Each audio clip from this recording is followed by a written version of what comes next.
sudah selesai. Kita absen terlebih dahulu ya. Ayu Fira Maulida Hadirah. Andika Ramadan Hadirah. Maulida Putri Utami Hadirah. Putra Pratama Hadir. Farah Nadia Maulida. Ini ibu akan menjelaskan bahwa jika anak laki-laki itu seharusnya hadir, sedangkan untuk anak perempuan seharusnya hadirah. Jadi jangan ketukar lagi ya. Baiklah, pada pagi hari ini kita akan belajar tentang induk-induk dari akhlak tercela, yang dimana kita akan belajar tentang hubu ad-dunya, kedua tentang hasad, yang ketiga takabur ujub, dan yang keempat yaitu riya. Nah, yang dimana tentang pengertiannya,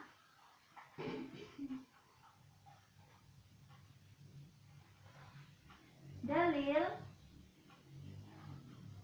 ciri-ciri, cara menghindari,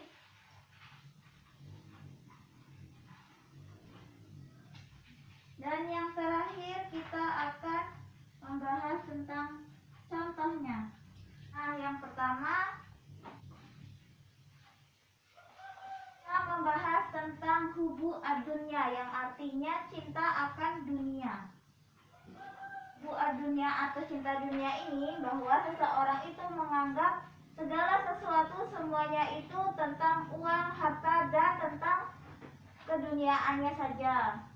Penyakit hubu ad-dunya ini awal dari penyakit iman yang berakal pada persepsi yang salah bahwa dunia ini adalah tujuan akhir kehidupan, sehingga akhirat dilupakan. Nah, akhirnya harta serta jabatan dipandang sebagai tujuan, bukan alat sebagai untuk meraih suatu keridhaan Allah Subhanahu wa Ta'ala. Suatu masa umat lain akan memperebutkan kamu ibarat orang-orang lapar memperebutkan makanan dalam hidangan. Sahabat bertanya, apakah lantaran pada waktu itu jumlah kami hanya sedikit ya Rasulullah? Dijawab oleh beliau, bukan, bahkan sesungguhnya jumlah kamu pada waktu itu banyak, tetapi kualitas kamu ibarat buih yang terapung-apung di atas laut dan dalam jiwamu tertanam kelemahan jiwa. Sahabat bertanya, apa yang dimaksud dengan kelemahan jiwa ya Rasulullah? Beliau menjawab, cinta dunia dan takut mati. Nah, itu adalah hadis riwayat Abu Daud yang menjelaskan tentang hubu ad-dunya atau cinta akan keduniaan. Dari ciri-ciri hubu ad-dunya, pertama yaitu menganggap dunia sebagai tujuan utama. Jadi orang yang memiliki cinta akan keduniaan, dia berpikiran atau berspeksi bahwa dunia adalah akhir dari tujuannya. Kemudian yang kedua, suka mengumpulkan harta benda, sering disebut dengan konsumtif, yang dimana itu adalah ciri orang yang hedon, yaitu orang yang akan cinta akan keduniaannya. Kemudian yang ketiga, yaitu kikir. Mengapa orang yang cinta dunia itu kikir? Karena mereka berpikiran bahwa semua harta, jabatan itu hanya untuk mencapai kebahagiaan mereka, kebahagiaan yang di dunia. Mereka tidak memikirkan kebahagiaan akan di akhiratnya. 4. Serakah serta rakus. Nah, orang yang memiliki sifat cinta dunia, mereka memiliki sifat rakus serta tamak, karena mereka berpikiran bahwa segala sesuatu yang ada di dunia itu merupakan tujuan akhir. Kemudian yang selanjutnya, tidak mensyukuri nikmat yang sedikit. Nah, apabila mereka memiliki nikmat, namun nikmat yang mereka dapat yaitu sedikit, maka mereka akan mengalami kufur nikmat. Selanjutnya kita akan membahas tentang bahaya dari hubu ad-dunya. Nah, kepada Ayu disilakan coba jelaskan bahaya-bahaya dari hubu ad-dunya itu apa saja? Satu, yang membuat kita lalai kepada Allah. Misalnya salat puasa, orang telah dikuasai hatinya sebagai seorang anak kecil berusaha tujuannya mulai dari kepada Allah. 4. Jika orang suka cinta dunia, maka akan datang berbagai penyakit hati. Nah, itu merupakan bahaya dari hubu ad-dunya. Yang pertama yaitu kita akan lalai kepada Allah Subhanahu wa taala. Misalnya kita lalai akan kita mengerjakan salat, sedekah, berzikir dan lain sebagainya. Kemudian hati kita akan dikuasai oleh iblis karena sifat iblis yaitu untuk selalu mengganggu kita serta untuk mengajak kita untuk keburukan. Selanjutnya yaitu bahaya dari hubu ad-dunya adalah kufur nikmat, yang dimana apabila kita memiliki nikmat sedikit maka dia mengingkari dan dia tidak bersyukur. Kemudian adanya penyakit hati, yang dimana apabila kita memiliki sifat hubu ad-dunya atau cinta akan dunia, maka apabila kita melihat seseorang yang memiliki kelebihan dari kita, baik ilmu, jabatan, dan lain sebagainya, maka akan munculnya penyakit hati. Kemudian kita akan belajar tentang cara menghindarinya. Pertama, mengingat kehidupan di dunia itu hanya sementara, yang dimana dijelaskan dalam Al-Quran surat Al-Jadid ayat 20. Kemudian yang kedua, mengingat akan kematian, yang dimana terdapat dalam Al-Quran Al-Imran ayat 185. Selanjutnya yang ketiga, meyakini dan menyadari bahwa setiap tindakan kita direkam oleh anggota badan kita, yang dimana nanti di hari akhir jadikan anggota badan kita itu menjadi saksi di hadapan Allah Subhanahu wa taala, yang dimana terdapat dalam Al-Quran surat Al-Fusilat ayat 20 sampai 22. Kemudian yang keempat, qanaah. Qanaah yaitu rendah hati atau segala ketetapan yang Allah berikan kepada kita, kita akan selalu menerimanya karena segala sesuatu yang kita terima itu karena Allah Subhanahu wa taala. Selanjutnya yaitu dengan cara kita berzikir.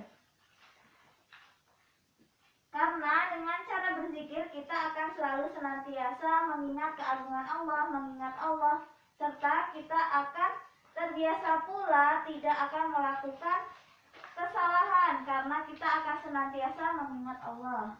Yang keenam, kuatnya iman seseorang dan menerapkannya dalam muraqabah, yaitu meyakini bahwa Allah selalu melihat kita. Kita berdua, maka ketiga yaitu Allah.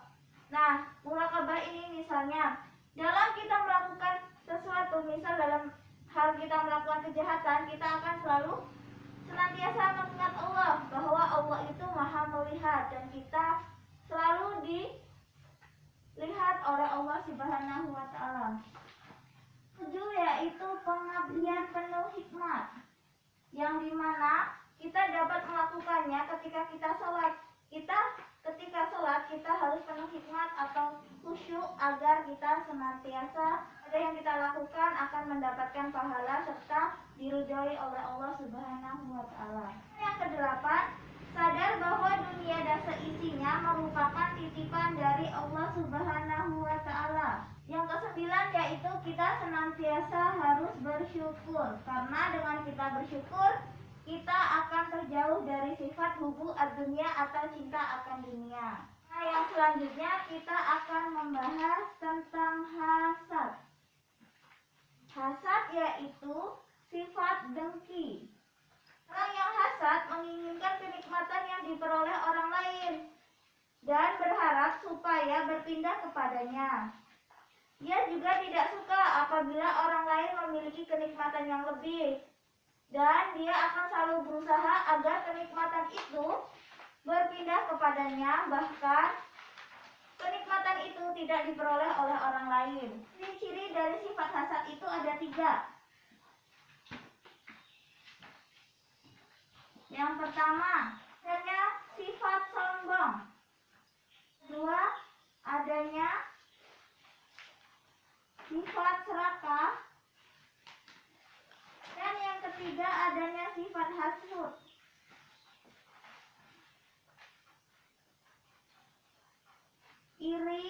atau dengki.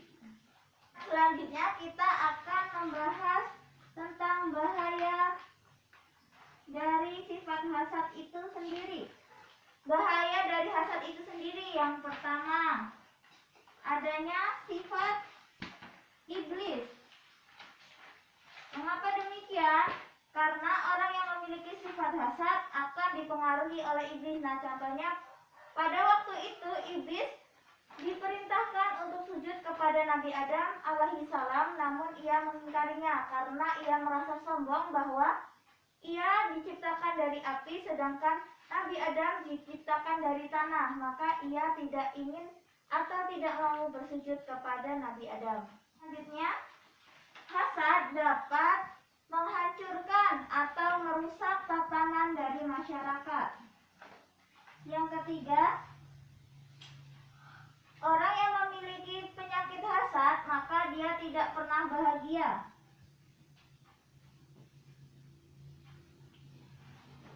Karena dirinya telah dikuasai oleh iblis serta dia juga memiliki sifat iri dengki yang dimana itu tidak akan bisa hilang dengan sendirinya. Kemudian yang keempat, mengarah kepada maksiat.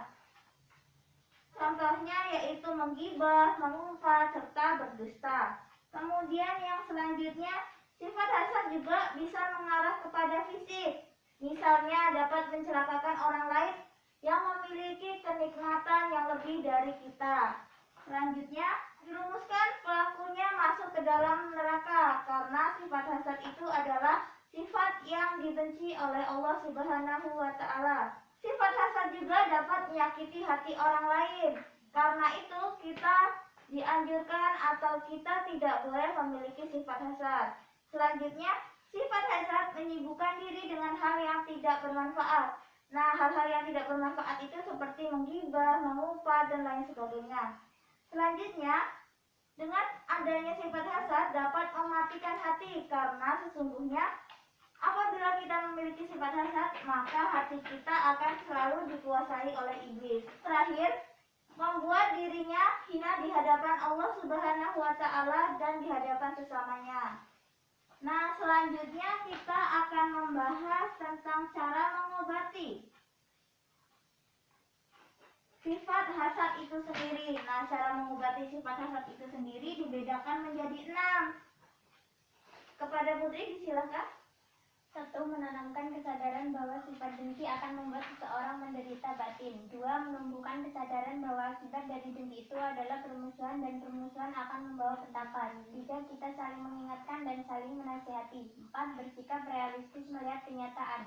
5. Mempunyai pendirian dan tidak mudah terprovokasi. 6. Senantiasa ingat pada Allah dan meminta perlindungan kepadanya agar terhindar dari bisikan setan.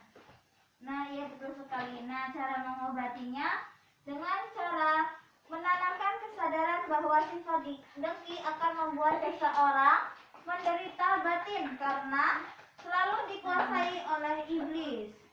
Kemudian, menumbuhkan kesadaran bahwa akibat dari dengki itu adalah permusuhan dan permusuhan akan membawa petaka. Karena dengan adanya sifat hasad itu, maka seseorang itu akan selalu mengalami kesusahan. Kemudian yang ketiga, kita saling mengingatkan serta saling menasihati. Kemudian yang keempat, bersifat realistis melihat kenyataan bahwa sesungguhnya ada yang lebih tinggi dibandingkan kita, ada yang bisa lebih dari kita. Kemudian bersikap mempunyai pendirian dan tidak mudah terprovokasi. Selanjutnya, senantiasa ingat kepada Allah Subhanahu wa Ta'ala serta selalu meminta pertolongan serta perlindungannya. Selanjutnya, kita akan membahas tentang takabur ujub. Ujub berasal dari kata ajaba yang artinya kagum, terheran-heran serta takjub. Sedangkan takabur berarti sombong atau berusaha menampakkan keagungan dirinya. Buku kalian itu juga sudah terdapat contoh-contoh dari takabur serta ujub yang dapat kalian baca serta kalian pahami. Menurut Al-Mawardi mengatakan, kibir itu terkait dengan kedudukan, sedangkan ujub terkait dengan kelebihan. Nah, jadi perbedaannya, takabur itu terkait dengan kedudukan atau jabatan, sedangkan ujub itu terkait dengan kelebihan yang kita miliki.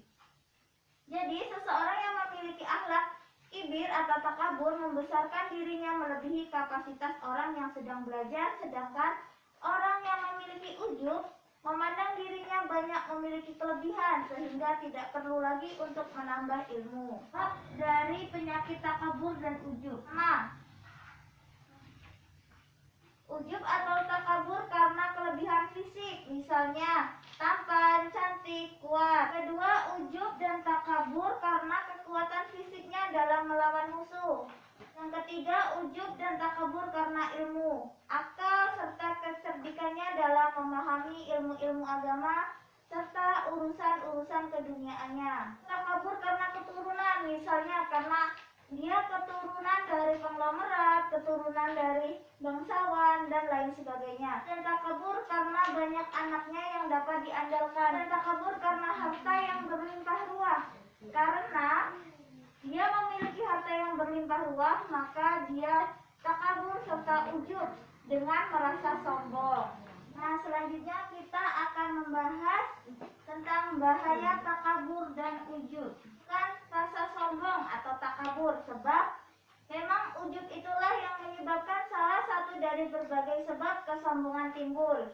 Nah, dari ujub ini maka muncullah ketakaburan. Jadi dari ujub kemudian kita memiliki sifat sombong atau takabur. Selanjutnya, ia merasa apa yang datang dari dirinya sendiri semua serba hebat dan agung.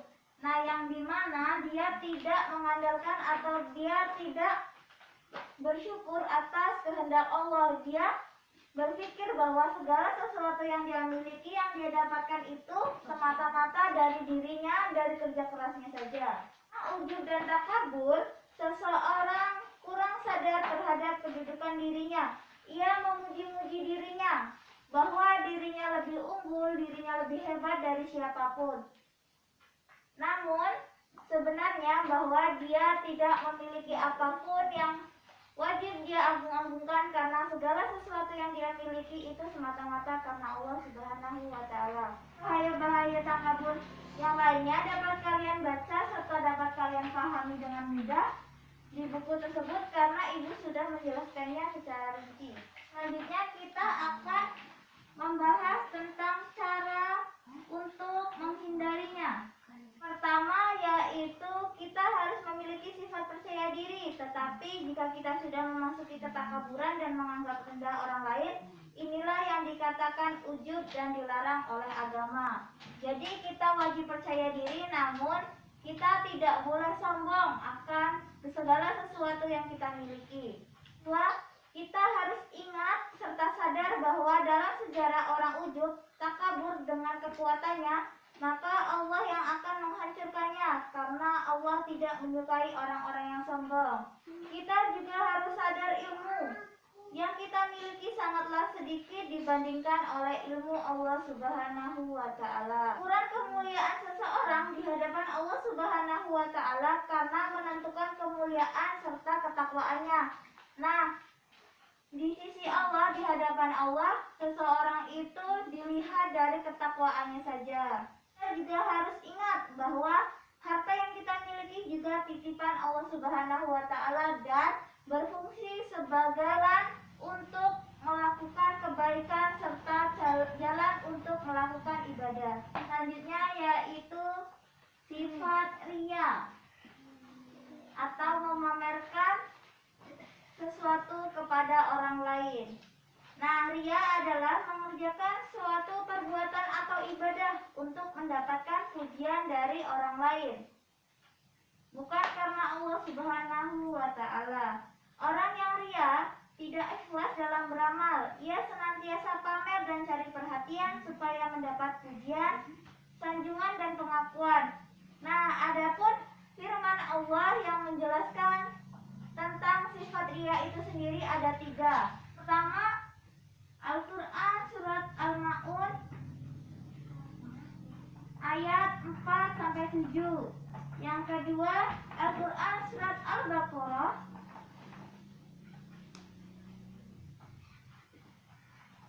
ayat 264. Kemudian 3 Al-Quran Surat An-Nisa ayat 142. Bentuk ria itu sendiri dibedakan menjadi dua, yaitu ria dengan niat, kemudian ria dengan perbuatan. Ria dalam hati ini misalnya kita berniat bahwa kita melakukan kebaikan tidak semata-mata kepada Allah, namun mendapat pujian dari orang lain. Sedangkan ria dalam perbuatan ini yaitu ketika kita melakukan perbuatan kebaikan, maka kita ingin selalu dilihat oleh orang lain. Misalnya, apabila kita bersedekah, maka kita menunggu orang lain untuk melihatnya. Dari sifat ria akan merasa hampa dan kecewa dalam hatinya apabila perhatian atau pujian yang ia harapkan ternyata tidak ia dapatkan, karena dia melakukan perbuatan semata-mata untuk mendapatkan pujian. Wah, muncul rasa tidak puas terhadap apa yang ia lakukan, karena apabila kita melakukan perbuatan itu tidak karena Allah Subhanahu wa Ta'ala. Yang ketiga yaitu munculnya sifat kepura-puraan atau sikap kepura-puraan, yang dimana pura-pura baik dalam melakukan perbuatan agar dapat mendapat pujian dari orang lain. Yang keempat, terkena penyakit rohani berupa gila pujian atau gila dihormati. Bukan pertengkaran apabila ia mengungkit-ungkit kebaikan kepada orang lain. Cara menanggulangi sifat ria yang ada di buku itu dijelaskan menjadi 7. Yang pertama, memfokuskan niat ibadah. Nah, apabila kita memiliki niat untuk ibadah, maka kita harus fokus, karena segala sesuatu yang kita lakukan itu tertuju kepada Allah Subhanahu wa Ta'ala, tidak untuk dipamerkan atau untuk dipublikasikan. Selanjutnya, hindari sikap suka memamerkan sesuatu yang kita punya. 3. Tidak menimbulkan kecemburuan sosial di antara orang lain. Selanjutnya, saling menasihati dan mengingatkan jika di antara kita ada yang berperilaku ria. 5. Membiasakan diri untuk bersyukur kepada Allah Subhanahu wa Ta'ala. Melakukan ibadah dengan khusyuk baik di tempat ramai maupun tempat suci.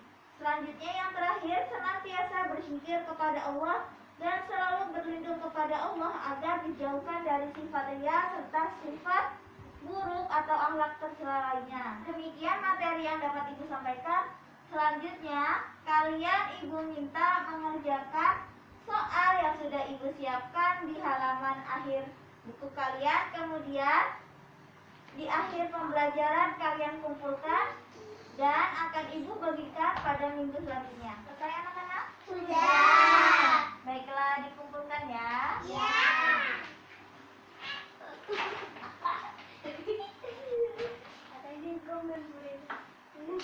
Yang kalian kerjakan ini akan Ibu koreksi nanti dan hasilnya akan Ibu bagikan minggu depan.